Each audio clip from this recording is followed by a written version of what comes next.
Hello, everyone. My name is Pradeepa Selvaraj. I am Mrs. Australia Galaxy 2025 national finalist, and we are going to do a podcast today on my podcast channel. This is episode number 3. It's Fearlessly Feminine, and we have our host Maha here today with us. And I would like to give you all a little bit of introduction about Maha. Today, we are joined by the incredible Maha, a third year medical student from Monash University, Melbourne, and who's also pursuing a diploma in literature. And Maha was the dux of her school with the year 12 score of 99.8 and has earned prestigious recognitions including the Duke of Edinburgh's Gold Award and the Australian Defence Force Award. She's a very passionate advocate for gender equality. So I found her to be really helpful for her podcast because our podcast is going to be focusing on empowering women, and to have such a young girl to participate in the podcast to talk about gender equality is an amazing thing. Yeah, especially she's passionate about advocating gender equality in science and has been acknowledged by the Royal Melbourne Hospital for all her efforts at such a young age. Well done, Maha. And Maha is the host and the founder of the M&M podcast as well, where she brings together fascinating conversations on everything from medicine to Netflix TV shows. So there you go. I've given a very brief introduction about Maha, and she is incredibly talented young woman. And I'm very thankful that she's joining us in the podcast today. How are you, Maha? Yeah, good. Hi, Preeti, and hi to all of the listeners as well. I'm just so happy to be here, and wow, that introduction was definitely something. So thank you so much for that, and thank you for having me on today. Thanks, Maha. I know that I've given a little introduction about you, but would you like to tell anything about yourself? Yeah, sure, why not? I think you were pretty thorough with it. So yeah, something fun about me is that I have an earring collection of about 250 earrings. Wow. I absolutely love that. I think it's just a great way to like show how I'm feeling right now. You can tell exactly what my mood is from like how big and how like out there my earring choice is for the day. I've gone with butterflies for today because I feel Wow. like, a podcast about like women empowerment, it's all about giving women like wings to fly. That's beautiful. That's very nice. And well, talking about earrings, I had to really search through my little sash to find my earrings today. I don't know what it is. If you can see it, if the viewers can see it, it's a very old one, but I love it. It's got this little blue, some design over it, and then I just like it. It just goes around with any costume. Yeah, I know. I love jewelry that goes on with anything. Like you can Anything, just yeah, put it it's on without having to easy. think about it. Save you Yeah. time. Yeah. That's right. Well, that's very interesting. And I would like to ask you, Maha, what are you most proud of accomplishing in your life so far? Mm. Yeah, that's a good question because I feel like I've delved into a lot of different fields here and there. I think I really enjoy running my own podcast as well because I think that comes down to the idea of like communication and things.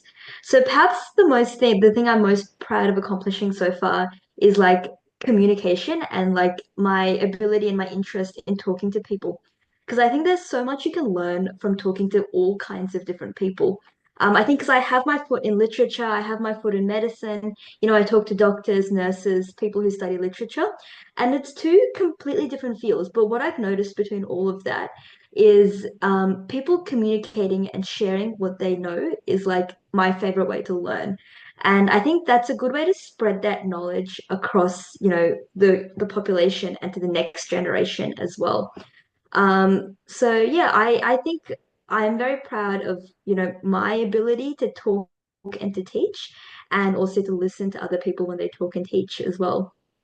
That's really great. Especially the podcast. I am pretty new to the podcast, but what I also learned is when you start doing podcasts, it's an expression of feeling, it's an expression of Mm. opinions, and you feel very happy and content giving those opinion in an unpressurized way. So I can understand what you're saying. That's really great. Yeah, I definitely agree with that. We had an episode with also another dancer. And you talking about accomplishments before, and I've done about 7 years of Bharatanatyam dance. Beautiful. Yeah. And I feel like the connection you find with people when doing podcasts is fantastic. Like, I mean, you and me, like we're doing this podcast today, Preeti, and it's just that connection with other people. Yeah, true, true. Um, so, what are your biggest dreams and aspirations for the future, Maha? Yeah, well, I think the first thing is thinking about what kind of doctor I want to be. Um, I've seen a lot of different people practice medicine in so many different ways, and I'm sure you've seen that as a nurse as well. And I think I want to make people feel listened to. We talk a lot about how women's pain is sometimes not listened to very much. Period pain, yeah, a lot of different childbirth pain and all is not really listened to as much. I want to make people their feelings, and if they come to me in pain, I want them to feel listened to. And I feel like that in itself is a kind of healing and a kind of medicine in itself.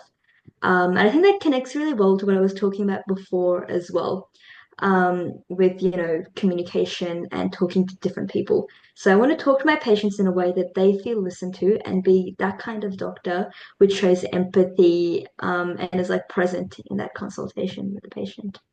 Very true.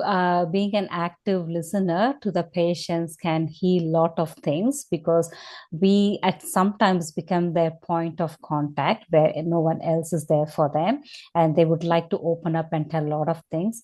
Unfortunately, in New South Wales healthcare system where I'm working at the moment, the lack of time for the doctors, for the junior doctors or the senior doctors, is becoming a ongoing issue at the moment where they are not able to spend that quality time that you were talking about. It would be Mm. amazing if we could solve that problem and get into the practice of actively listening to the patients. That's going to be really good. Yeah, making them feel safe, valued, understood, all of Yeah, those true, things. true. Yeah. So, moving forward, what inspired you to become a doctor, and how did you navigate the challenges of this field? Mm. Well, I actually have a very specific answer to what inspired me to be a doctor. So I was always going to be an engineer because my parents are engineers. I was always very excited by that, by the prospect of like technology in the modern world. And it does still excite me to a certain point. But the turning point was my year 11 biology tutor. She was absolutely fantastic. I think it's the way she taught and also her passion while teaching it.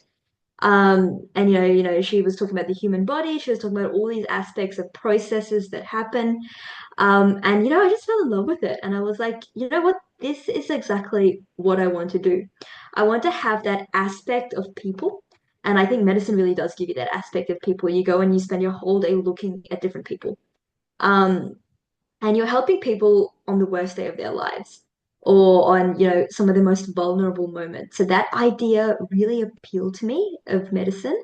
And the other side of it was the idea of like biology, medicine, pathology as like a study subject, and like the research that goes on there as well. I think there's so much to learn, and it amazes me every time because you know what, we have our human body. It's been like this for the last few thousand years, minimum, and the idea that this has been happening for the last few thousand years. Medicine has developed over this time, but we still don't know everything. There's actually more we don't know than what we do know.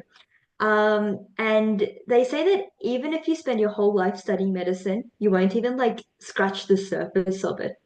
And that idea that there's always more to learn, and that you can use the knowledge that you gain to go help people on the worst day of their lives is just like a great concept. And you asked me about the challenges of this field.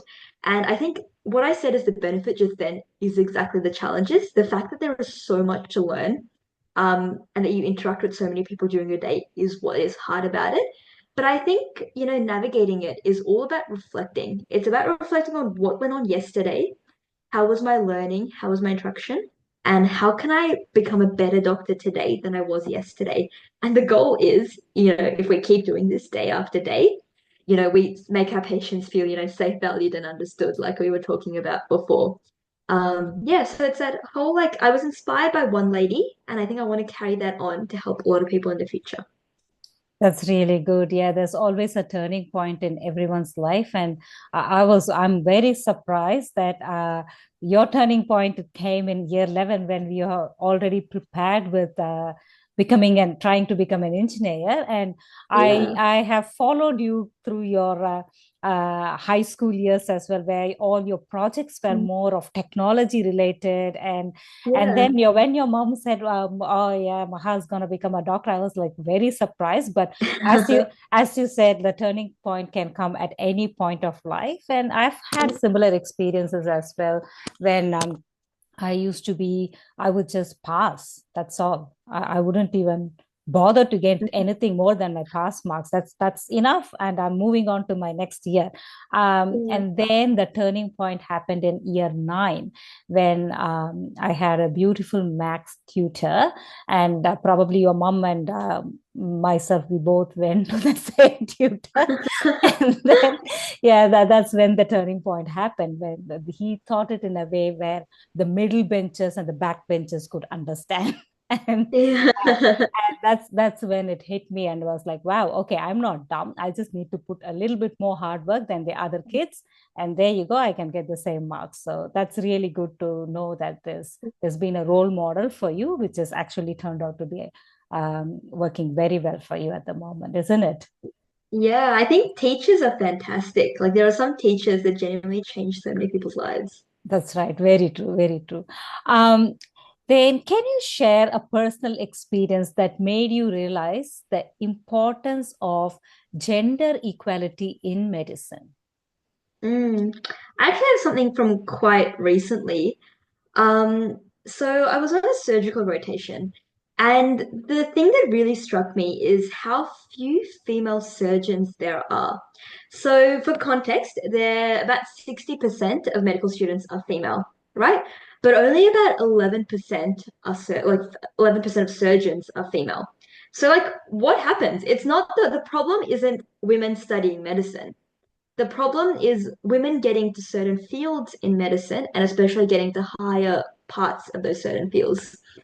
Um, so yeah, I've seen one female surgeon and she was absolutely incredible. Like she's very strong, and I think being in a field like that, she does need to be really, really strong because she's challenging the stereotypes that are already there. And she was just absolutely inspirational in that sense, like seeing women in leadership in a very male-dominated field. And it's got to do with like that extra pressure there is, those stereotypes that she's breaking. But it's just fantastic seeing women being able to do things like surgery and proving that, you know what, like this is important and having more female surgeons is important. And I think I want to stretch this beyond just medicine. I read something really interesting the other day, and it's to do with Forbes 500 CEOs. So there's no shortage of women who like start companies, etc., etc. But only 10% of Forbes CEOs are women. So the problem is not women entering fields. I think a generation ago, the problem was women entering fields. You know, women practicing medicine to start with, women starting companies to start with. The problem is women reaching the top points, the management positions, and those like more sought after positions. So in medicine, I think it's to do with female surgeons. And I think, in business, it's to do with being CEOs and having those top roles. And I think we really need to, just like that female surgeon I was talking about before, we need to work out how we can break boundaries, how we can go to the next level so women can do those jobs that actually change the world. And there is a lot of like new perspectives that women can bring to all of these roles to add more to the world and to add more to like these fields as well. So yeah, I think my personal experience is female surgeons, but I think it goes beyond just medicine. Yeah, as you said, now I can remember there are very few female surgeons as well in places that I have worked. So it is pretty much male dominated. But the one or two female surgeons I have seen, as you said, they are incredible.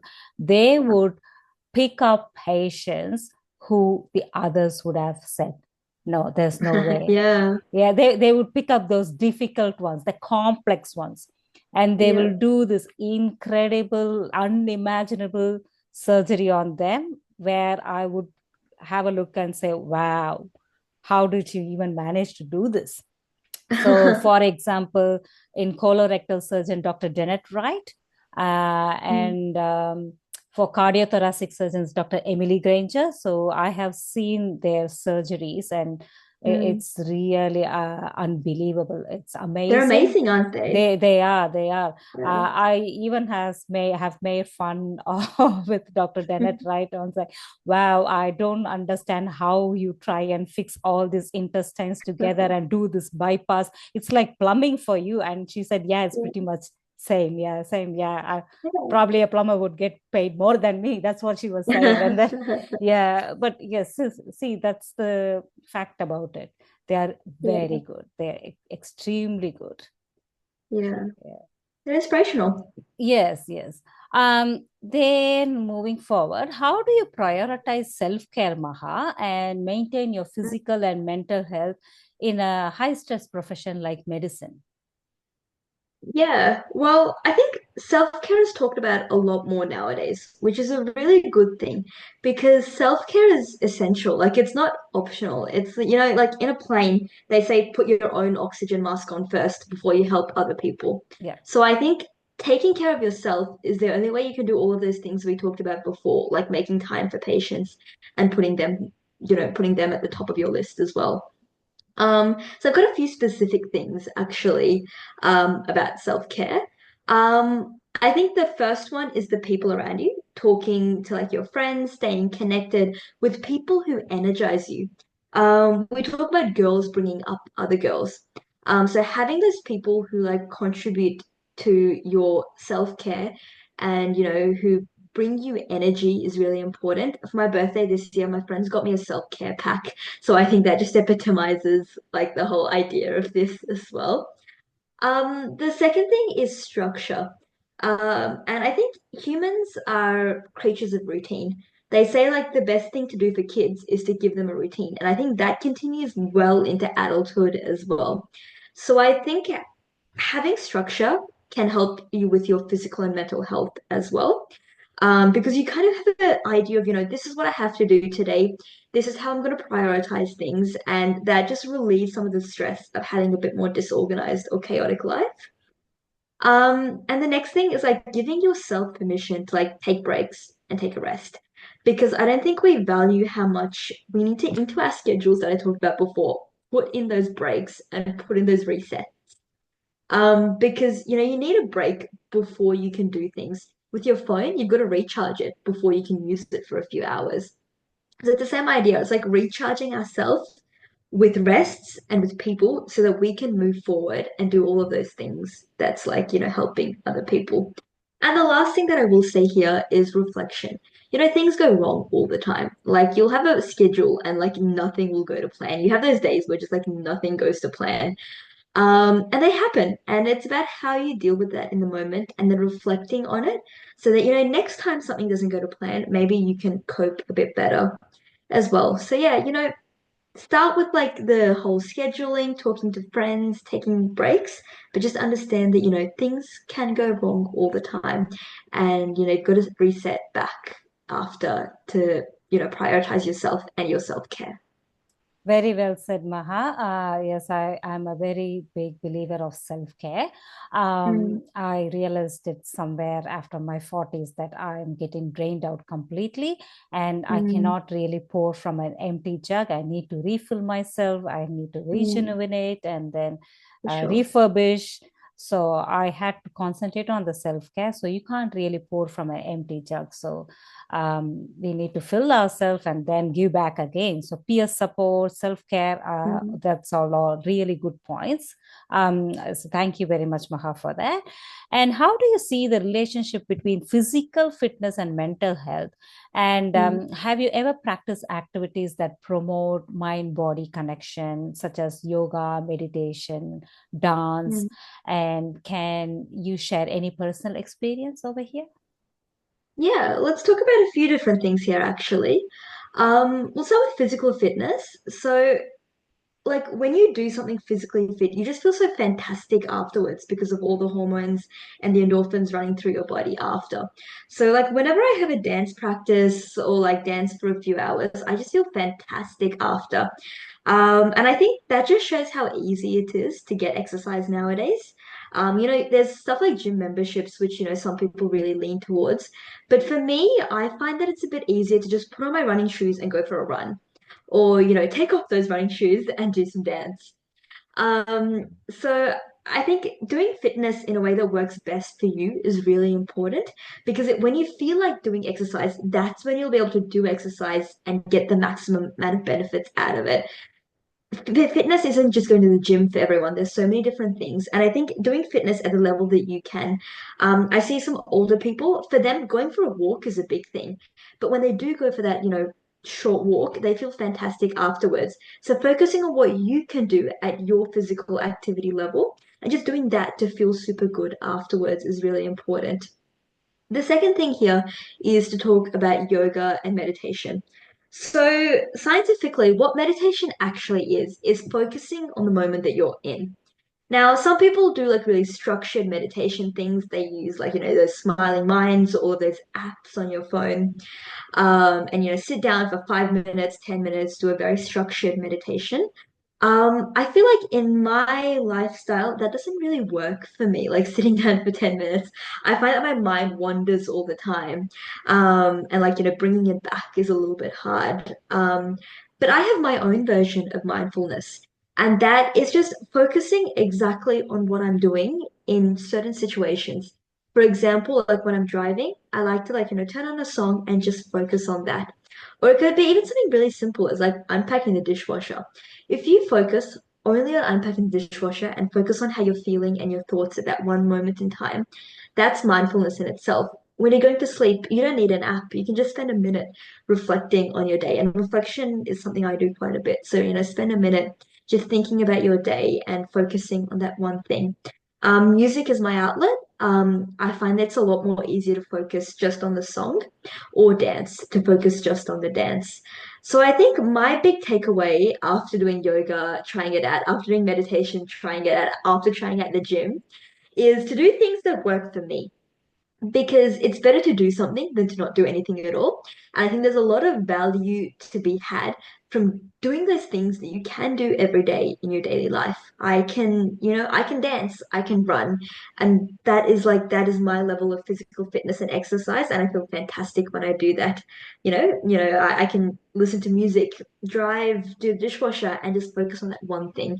And I think that for me is what mindfulness is to me. And yeah, so that's how I focus on my self-care and my physical and mental health in a way that works for me.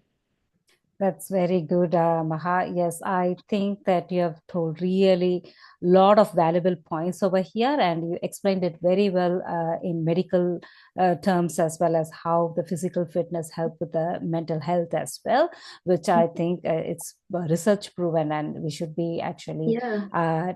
when when we are held responsible for a physical ailment because it's coming out of our Mm. body. I don't think we should be putting too much pressure on others for the state of mind we have. So we should be taking Yeah, responsibility for that as well. If we can for fix our sure. physical illness, we should be able to fix this part as well. Mm. Taking responsibility for that. That's very well said. Thank you, Maha. And how can we advocate for more flexible work arrangements and parental leave policies and other supports that benefit female doctors and their families? Mm. I just thought I'll bring this topic in because we talked a little bit about gender equality in medicine prior to Yeah. this. Yeah, so I think this is actually a really good question because we were talking about how women start off in more junior roles, but they struggle to get to those more senior roles at the same percentage that men do. And I think there is some there's some specific things that we can do to, like as you were talking about, increase flexible work arrangements and things so women can get to those high levels as well. I think the first thing is normalize the conversation. This is something that is not talked about enough. It just needs to be talked about at that level to get to that level where, it's not a female issue. Flexibility is an everybody issue. It's a human issue. And so only when we talk about how this is a problem in the world, we can actually talk about solutions and talk about how we can fix this problem. The gender pay gap was fixed like this. They talked about it, and that's how it's helping people be paid the same for the job that they're doing. So, after talking about it, the second thing is collecting and sharing stories of doctors who thrive with flexible work models. I see a lot of doctors who work part-time and who absolutely enjoy it. Like they have time on the side to do other things that they're interested in, whether that be family life and parenting. I met a GP who spends half his week sailing and half his week working as a GP. So there's so many things that you can do. For me, I'm interested in literature and books on the side. So I would love to have time to do that on the side as well. So I think, sharing stories of women who've absolutely thrived in part-time options and promoting job sharing. There's a fantastic theme like that goes on in the hospital that I'm at right now, where it's like a week on, week off. So the interns will all work a week on completely, so they work long hours, but then they get a whole week off. And we were talking about breaks and resetting. And I think it's amazing that whole schedule of week on, week off, because you get a whole week to reset. And so you're ready for that whole week. So I think if we advocate for more flexible work arrangements, that helps them work better in the time that they are actually working as well. So yeah, I think that's really, really useful. And then, empowering people, saying, this is what you need in life right now, empowering them to talk up about it and to ask for what they need. And that can be done more if we normalize the conversation and, have shared success stories as well. So then women can be like, you know what, I need this time off. I need like this type of schedule. Can you help me with this? And making it more normalized to have that conversation and to ask for it. So it's about giving women a voice and showing them that their voice can be powerful enough that it can actually make a change in their lives. Yeah, that's really good, Maha, because it's very important to voice out what they want rather than Mm, assuming that, okay, if I say something, maybe I'll not get the opportunity. I think that fear is there in a lot of places, not mm, just in medicine, but in a lot of yeah. other fields as well. So Yes. yeah, that's really good. What are your thoughts? You know that I'm participating in a pageant now, Mm, and as a middle-aged woman, I'm participating in Mrs. category. yeah. So, what are your thoughts on young women participating in pageants? Do you believe it benefits them by helping them Mm. develop their self confidence or personal growth? What's your opinion about that?